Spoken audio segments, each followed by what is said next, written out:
NCB times ಮೀಡಿಯಾಗೆ ಸ್ವಾಗತ. ನಾನು ದರ್ಶನ್ ಹುಣಸೂರು.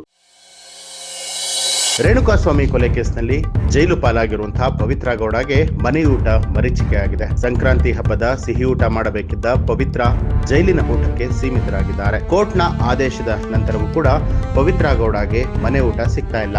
ನಿತ್ಯವೂ ಕೂಡ ಮನೆ ಊಟ ತಂದು ಜೈಲು ಮುಂದೆ ಕಾದು ವಾಪಸ್ ಹೋಗ್ತಿದ್ದಾರೆ ಪವಿತ್ರ ಮನೆಯ ಮಂದಿ. ಕೋರ್ಟ್ ಆದೇಶದ ನಂತರವೂ ಕೂಡ ಜೈಲಾಧಿಕಾರಿಗಳು ಪವಿತ್ರಾಗೆ ಮನೆ ಊಟ ಕೊಡದೆ ಇರೋದಕ್ಕೆ ಕಾರಣ ಏನು ಅನ್ನೋದನ್ನ ನೋಡ್ತಾ ಹೋಗೋಣ. ಕೋರ್ಟ್ ಆದೇಶ ಇದ್ರು ಪವಿತ್ರ ಗೌಡಗಿಲ್ಲ ಮನೆ ಊಟ ಕೊಡ್ತಿಲ್ಲ ಯಾಕೆ? ಇಲ್ಲಿದೆ ಶಾಕಿಂಗ್ ಕಾರಣ. ಚಿತ್ರದುರ್ಗದ ರೇಣುಕಾಸ್ವಾಮಿ ಕೊಲೆ ಪ್ರಕರಣದಲ್ಲಿ ಕಂಬಿ ಎಣಿಸ್ತಾ ಇರುವಂತಹ A1 ಪವಿತ್ರ ಗೌಡ ಜೈಲಿನಲ್ಲಿ ಒದ್ದಾಡ್ತಾ ಇದ್ದಾರೆ. ಮನೆ ಊಟ ಸಿಗುತ್ತೆ ಅಂತ ಹೇಳಿ ಕಾದು ಕುಳಿತಿದ್ದ ಪವಿತ್ರ ಗೌಡಗೆ ಸಂಕ್ರಾಂತಿಗೆ ಸಿಹಿ ಅನ್ನುವಂತ ಆದೇಶ ಸೆಷನ್ಸ್ ಕೋರ್ಟ್ ನೀಡಿತು.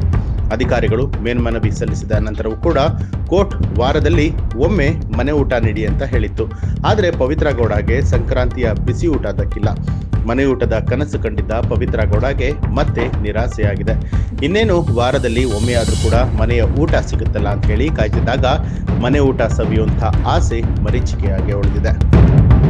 ಮನೆ ಊಟದ ಆದೇಶವನ್ನ ಪ್ರಶ್ನಿಸಿ ಹೈಕೋರ್ಟ್ ಮೊರೆ ಹೋಗೋದಕ್ಕೆ ಜೈಲಾಧಿಕಾರಿಗಳು ನಿರ್ಧಾರವನ್ನ ಮಾಡಿದ್ದಾರೆ ಅಂತ ಹೇಳಲಾಗಿದೆ. ಸೆಷನ್ಸ್ ಕೋರ್ಟ್ ಆದೇಶವನ್ನ ಪ್ರಶ್ನಿಸಿ ಹೈಕೋರ್ಟ್ ಮೇಲ್ಮನವಿ ಸಲ್ಲಿಸೋದಕ್ಕೆ ಸಿದ್ಧತೆಗಳನ್ನ ಮಾಡಲಾಗಿದೆ. ಜೈಲಾಧಿಕಾರಿಗಳಿಂದ ಹೈಕೋರ್ಟ್ನಲ್ಲಿ ಮೇಲ್ಮನವಿ ಸಲ್ಲಿಸೋದಕ್ಕೆ ನಿರ್ಧಾರ ಮಾಡಲಾಗಿದೆ ಅಂತ ಹೇಳಲಾಗಿದೆ. ಮೇಲ್ಮನವಿ ಸಲ್ಲಿಸೋದಕ್ಕೆ ಸರ್ಕಾರದಿಂದ ಪೂರ್ವಾನುಮತಿ ಪಡೆದಿರುವಂತಹ ಕಾರಾಗೃಹ ಇಲಾಖೆ ಅದರಿಂದ ಮನೆ ಊಟ ಆದೇಶವನ್ನ ಪ್ರಶ್ನಿಸಿ ಹೈಕೋರ್ಟ್ಗೆ ಮೇಲ್ಮನವಿ ಅರ್ಜಿ ಸಲ್ಲಿಸುವಂತಹ ಸಾಧ್ಯತೆ ಇದೆ. ಇಂದು ಅಥವಾ ಸೋಮವಾರ ಮೇಲ್ಮನವಿ ಅರ್ಜಿ ಸಲ್ಲಿಕೆಗೆ ಸಿದ್ಧತೆ ನಡೆಸಿದ್ದಾರೆ ಅಂತ ಹೇಳಲಾಗಿದೆ. ಈಗಾಗಲೇ ಸರ್ಕಾರಿ ವಕೀಲರ ಜೊತೆಯಲ್ಲಿ ಕಾರಾಗೃಹ ಇಲಾಖೆ ಅಧಿಕಾರಿಗಳು ಚರ್ಚೆಯನ್ನ ನಡೆಸಿದ್ದಾರೆ ಅಂತ ಹೇಳಲಾಗಿದೆ.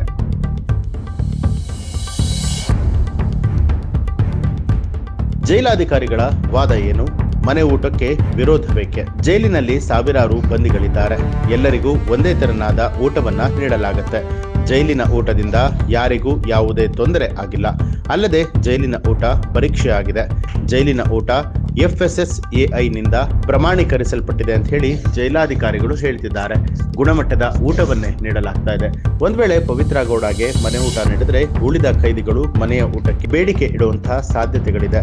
ಆಗ ಎಲ್ಲರಿಗೂ ಕೂಡ ಮನೆ ಊಟ ಒದಗಿಸೋದಕ್ಕೆ ಆಗೋದಿಲ್ಲ ಅಂತ ಹೇಳಿದ್ದಾರೆ. ಪವಿತ್ರ ಗೌಡಗೆ ಮನೆ ಊಟ ನೀಡಿದ್ರೆ ಜೈಲೂಟ ಕಳಪೆ ಅಂತ ಹೇಳಿ ನಾವೇ ಪ್ರಮಾಣೀಕರಿಸಿದಂತಾಗುತ್ತೆ. ಹೀಗಾಗಿ ಮನೆ ಊಟ ನೀಡೋದಕ್ಕೆ ಸಾಧ್ಯವಿಲ್ಲ. ಹೈಕೋರ್ಟ್ಗೆ ಮನವರಿಕೆ ಮಾಡಿಕೊಡೋದಕ್ಕೆ ಕಾರಾಗೃಹ ಇಲಾಖೆ ತಯಾರಿಯನ್ನ ನಡೆಸ್ತಾ ಇದೆ. ಈಗಾಗಲೇ ಅಧಿಕಾರಿಗಳು ಸರ್ಕಾರದ ವಕೀಲರ ಜೊತೆಯಲ್ಲಿ ಚರ್ಚೆಯನ್ನ ನಡೆಸಿದ್ದಾರೆ. ಪವಿತ್ರ ಗೌಡಗೆ ವಾರಕ್ಕೊಮ್ಮೆ ಮನೆ ಊಟ ಕೊಡೋದಕ್ಕೆ ಸೆಷನ್ಸ್ ಕೋರ್ಟ್ ಆದೇಶವನ್ನ ಹೊರಡಿಸಿತ್ತು. ವಾರಕ್ಕೊಮ್ಮೆ ಮನೆ ಊಟ, ಅನಾರೋಗ್ಯವಾದರೆ ವೈದ್ಯರ ಸಲಹೆ ಮೇರೆಗೆ ಊಟವನ್ನ ನೀಡೋದಕ್ಕೆ ಆದೇಶವನ್ನ ನೀಡಿತ್ತು. 57ನೇ ಸೆಷನ್ಸ್ ಕೋರ್ಟ್ನಿಂದ ಆದೇಶ ಹೊರಬಿದ್ದಿದ್ದು ಸದ್ಯ ಸೆಷನ್ಸ್ ಕೋರ್ಟ್ ಆದೇಶ ಪ್ರಶ್ನಿಸಿ ಹೈಕೋರ್ಟ್ ಮೊರೆ ಹೋಗೋದಕ್ಕೆ ಜೈಲಾಧಿಕಾರಿಗಳು ಮುಂದಾಗಿದ್ದಾರೆ. ಕಳೆದ ಕೆಲವು ದಿನಗಳಿಂದ ಪವಿತ್ರ ಗೌಡ ಮನೆಯವರು ಮನೆ ಊಟ ತಗೊಂಡು ಜೈಲಿನ ಬಳಿ ಹೋಗ್ತಾ ಇರುವಂತದ್ದು ಸಂಜೆವರೆಗೂ ಕೂಡ ಕಾದು ವಾಪಸ್ ಆಗ್ತಾ ಇದ್ದಾರೆ. ಇತ್ತ ಜೈಲಾಧಿಕಾರಿಗಳು ಕೋರ್ಟ್ ಆದೇಶದ ವಿರುದ್ಧ ಹೋರಾಟಕ್ಕೆ ಮುಂದಾಗಿದ್ದಾರೆ.